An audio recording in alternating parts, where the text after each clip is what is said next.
issues in college football, this has also spilled over greatly into professional football. Again, as a Bucs fan, you hate to see it. You hate it. So we had Drew Brees' comments to Yahoo Finance. Wasn't even on a why was he even on Yahoo Finance? Because he's a money savant. I have no idea.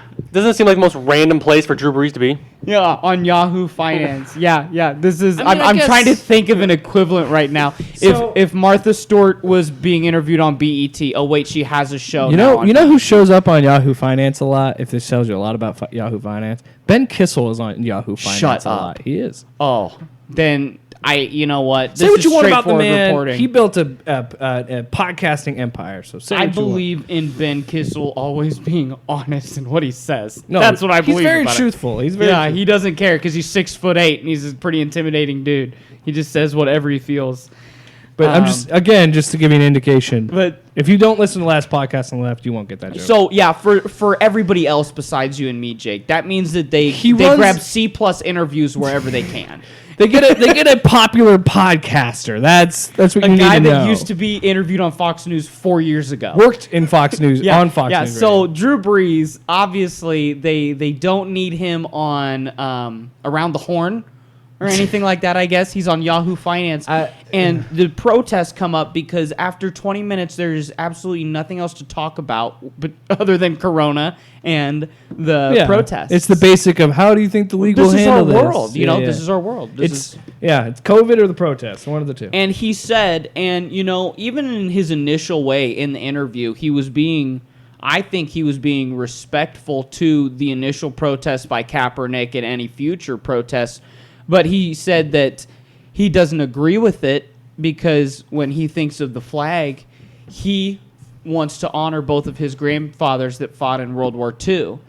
And that's why he would not agree with using the flag as a protest, which here's where I'm going to explain my belief on this. I don't believe it is about the flag.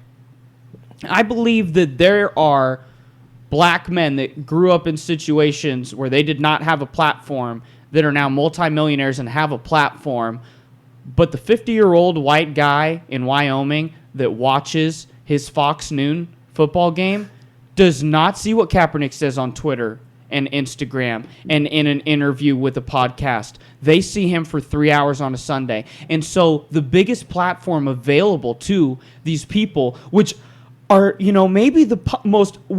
What group from Black America has more outreach to white America than professional athletes?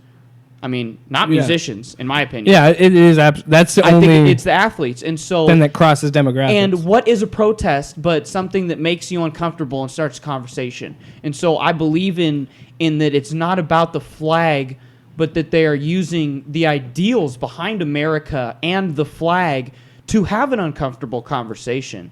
And so while I don't see something that I would protest for at the level of kneeling for the flag because I respect the flag, I have not gone through what they go through. And another great way I heard it put was, if you ask a Native American what their view of Thanksgiving or Columbus Day is, it's way different than yours. We do not have a monopoly on what it feels like to be American. And so that's why I disagree with Drew Brees.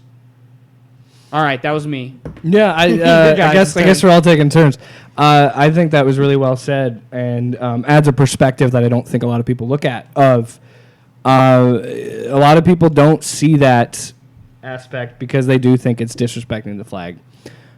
Shannon Sharp on Undisputed, him and Skip had a 20-minute segment on the 4th of June that was, I think, really brilliant. And I think that's why I'm absolutely on the same page you are.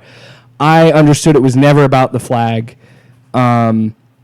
People in broadcasting, people build a narrative that they want to sell to their base. And that is what they did. They saw an opportunity to say, let's demonize this guy because we have to be mad about something. And we have to do some sort of message behind this. people tend to forget that Kaepernick started sitting and then he started kneeling because a Green Beret told him to kneel. I don't know if you've checked on that, but that was the first part of this conversation. That was the first step of a this. Green Beret is a part of the military. Shocking, I know. And most military people that I talk to about this don't care and say, I fought for that right. And I'm sorry, when you mandate patriotism, when you mandate these people to do things, you're not free. You cannot mandate somebody to respect the flag and get behind a country that they don't feel like respects them. That's what drives me insane about this. Drew Brees' comment was about his grandfather was in the war. You know what? There were black people in that war too, and they didn't get the same rights your grandpa got. And people, this is what's blowing my mind. But that is a great example of, white privilege. Exactly. It's the ignorant. Ignorance is the white privilege. In my definition. And I do not think Drew Brees is racist, and I do not think he's a bad person. I think he made a really tone-deaf comment because he doesn't understand the circumstance, and it really baffles me because he lives in a city that is predominantly black. He's in a locker room with black players. He is surrounded by black people that if he reached out and talked to them about this, they would explain it to them. And this is what I found a lot about social media is if you say, as a white person, I want to listen, black people will educate you and explain to you why they feel the way they feel. It's not that hard. We have an amazing, as bad of a cesspool Twitter can be sometimes, it's also an amazing tool because you can learn so many things from other people. And that's what drove me nuts about this is stop thinking it's about a flag. Stop believing these blowhards that go on the air and go on TV and say that you're disrespecting the military. No, they're not. They're just saying, for once, can we stop killing unarmed black people? Can we stop pretending that we don't have a double standard in this country and stop pretending that there isn't such thing as a white privilege? Because there absolutely is, and we have to listen and be better and don't go on Yahoo Finance and talk about a subject that you are not educated It's in. not finance or sports. Exactly. There's my soapbox. Brandon, your turn. Yeah, I mean, I don't have a whole lot to add. I mean, you guys, I feel exactly the same way both of you guys do. The one thing that I do want to add, and these are my personal feelings again, I was talking to my dad last week about this whole thing. And we were not talking about the flag. We were talking about the protests and all the rioting, stuff like that, and how everyone is blown up about why are they destroying these businesses. And my thought on what's happened is they tried doing it the peaceful way with their Colin Kaepernick 4 years ago. Don't do that. They tried doing that. The President of the United States will call you a son of a bitch. Direct quote. Yeah. They tried doing that, and they just pushed him aside. You saw that's why Kaepernick's not in the league. It just got pushed aside. We just ignored it, right? Mm-hmm. Change the subject, and now you're getting what we're getting today with these. They're burning down buildings because you didn't listen to them when they tried to do it peacefully, like you want them to do. And now you're yelling at them to do it peacefully. When the pop bottle is shaking, do you ignore it before it gets to the top? Because that's, Yeah, don't get mad at them for escalating the situation. I mean, hey. Don't get mad at them for escalating the situation when you ignored them when they did it the way you want them to do it. And you're saying now do it peacefully. Well, you didn't. They tried that, and it didn't work. We tried peacefully, and it was peaceful, and so you were able to push it aside. Exactly. And this is not allowing you to push it aside. Exactly. And to kind of, before we get back to what has happened and commenting and making the facts apology to put a bow on our thoughts, I would say that, like you said, Jake, Kaepernick listened to the Green Beret. So, the other side listened too. And we worked together. Money. And so what I really believe too is sitting during the anthem is a blatant disregard. I want to say disrespect, but right now that causes backlash if I say that. But kneeling, you are still giving attention to the anthem. Right you still changed what you were doing because of the song that just played, and you are giving it attention. Whether you're doing it for protest or you're standing with your hand on your heart, you just changed what you're doing because the anthem came on. And so I respect that part of it as well. Yeah. And so I see that as that's what makes it understandable to me is this is an acceptable way under the American values of we believe in change through peaceful protest. Yeah. And so That's what the flag is supposed to stand for. Yeah, and also you guys are both coming to my wedding later this year, and you've both I'm invited. and you've both met my best man, Mo. Shout out Mo. What's up, dude? Mo was there for Listens. the war room discussions on this show. Yeah. Before we actually put it out. Mo is a former active service Army member. He is currently National Guard. His mom is white and his dad is black. And he grew up in Iowa, with different challenges than I did. And he and I have talked about this, and he said, I don't agree with what Kaepernick is doing, but, he's doing it in a way that I agree with because I fought for that. And that's I went to war so that he can do this. And so even though I don't want to hear him, and that's from my very opinionated friend. He's loud and opinionated. Yeah. he need a rim shot. It's the same way where, but now it's coming around to where everybody has to hear it. Everybody has to deal with it. And so that's a positive we're going to have. Brent Pentecost, who did the Puck Drops Here with me on this show, he served in the military, and he was 100% behind what Kaepernick did.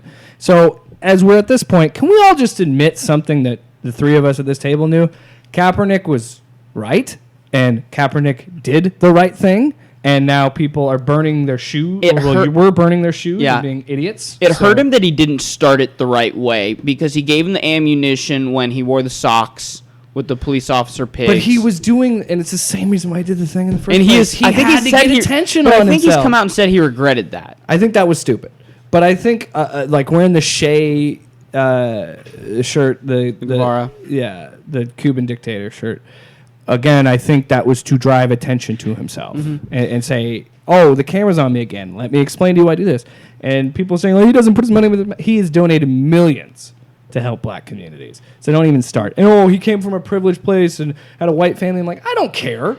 I don't care where. Well, isn't that great that he's stepping up for people he sees who maybe not have lived with the experience that he did? He's saying, I've had a platform and the ability to build this platform for my entire life, and now I can help those. We can we can move on. The last thing I wanted to say was, just because we're for something doesn't mean we're not for something else. Things aren't mutually exclusive. This country is so divided. Absolutely. I can be in the middle of the Venn diagram. Right. Yeah. I support, and this might be controversial, but I support Black Lives Matter and I support cops because we need both to make this society work. We have to start listening to each other to make everybody's life better. And I'm not anti-military. I respect everything they do because I know I couldn't do I'm that. anti-police militarization. Absolutely. Yeah. Listen to our RoboCop episode on Tinfoil Radio. We talked about that. Oh, plug! Love it. Love it. Look at me go. Cross pod plug. I All right. plugged my merch. Well, our merch. My merch. I'm taking all the money. And Tinfoil Radio. Somebody that definitely had to react when they didn't want to was Roger Goodell to bring it back around here because there was the video of all of the NFL stars. And so from a front office standpoint, you have rogue employees with a platform saying this, and you kind of have to be behind them now because you weren't years ago. And if you notice, I am George Floyd. That Goodell was powerful, man. Goodell acknowledged that they were wrong years ago when they didn't support the players, but he didn't say Kaepernick's name. And I found out later that day that's because of the litigation that Kaepernick had against them. So he could. Because if he says that, he is acknowledging that they kept him out for non-football reasons.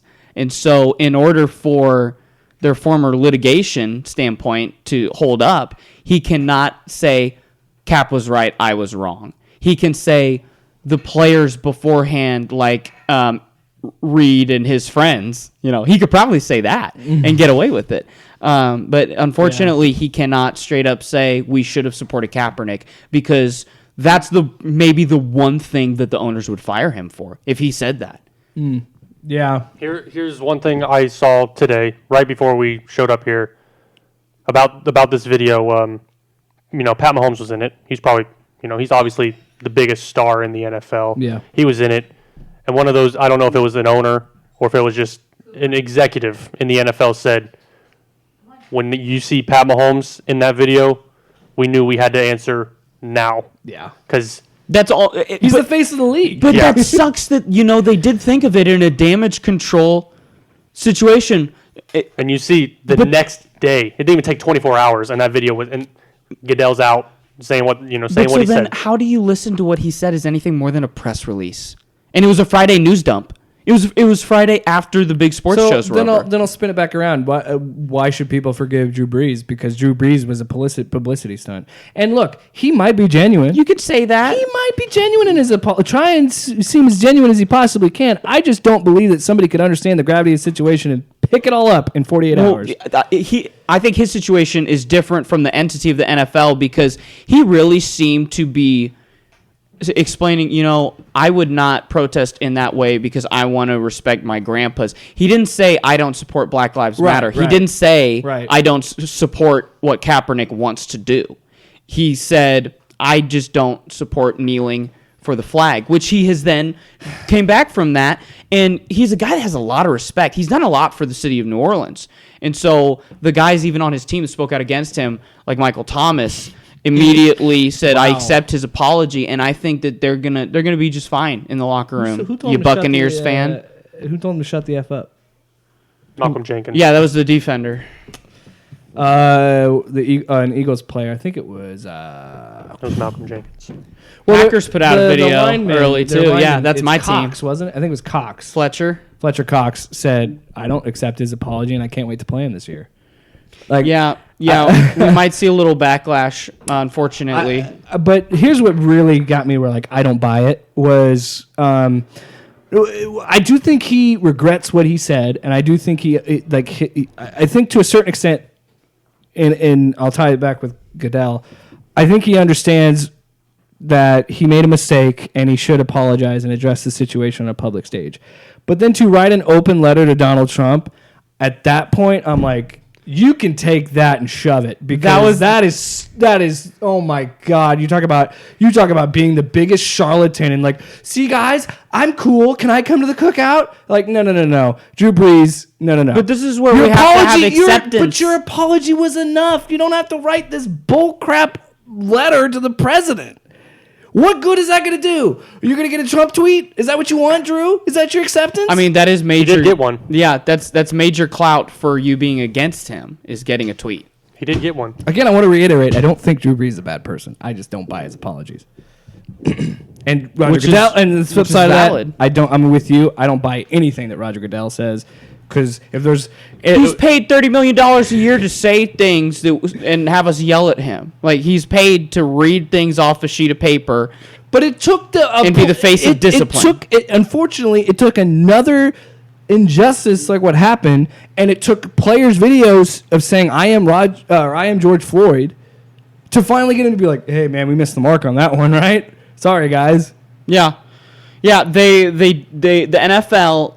Although they are the most profitable and the most forward moving, of the leagues, they don't act, they react to everything because they see themselves as bigger than any situation or scenario. We're the NFL. We'll outlast this. See you next Sunday.